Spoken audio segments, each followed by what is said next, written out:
ইন্টার্নকে যৌন নিগ্রহের অভিযোগের প্রেক্ষিতে ক্রমশ চাপ বাড়ছে অশোক কুমার গঙ্গোপাধ্যায়ের উপর।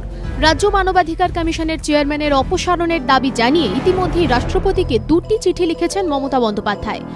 একটি সর্বভারতীয় ইংরেজি দৈনিক সূত্রে খবর, সেই চিঠি কেন্দ্রীয় স্বরাষ্ট্র মন্ত্রকের কাছে পাঠিয়ে দিয়েছেন প্রণব মুখোপাধ্যায়।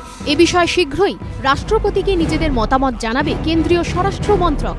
মানবাধিকার কমিশনের চেয়ারম্যানকে অপসারণের প্রক্রিয়াটা ঠিক কি?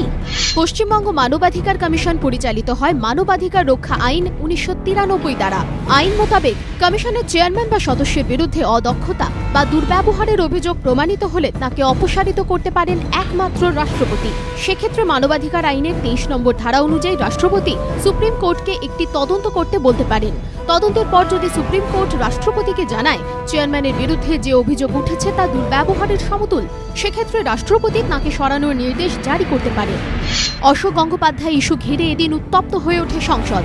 গন্ডগোল ঘিরে মুলতবি হয়ে যায় লোকসভা। যদিও পদত্যাগ প্রসঙ্গে প্রশ্ন করা হলে এদিনও তা এড়িয়ে গিয়েছেন রাজ্য মানবাধিকার কমিশনের chairman. Justice Ganguly, why are you choosing not to resign?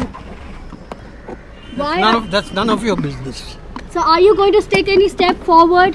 That's none of your business. সোমবারই অশোক কুমার গঙ্গোপাধ্যায়ের বিরুদ্ধে তদন্ত কমিটির কাছে দেওয়া অভিযোগকারিনীর বয়ান প্রকাশ্যে এসেছে। তারপরই রাজ্য মানবাধিকার কমিশনের চেয়ারম্যানের পদত্যাগের দাবি আরও জোরালো হয়েছে বিভিন্ন মহলে। সরাসরি ইস্তফা দাবি করেছেন কেন্দ্রীয় আইনমন্ত্রী কপিল সিব্বল। বিজেন্দ্র সিংহ ও পার্থপ্রতিম ঘোষের রিপোর্ট, এবিপি আনন্দ।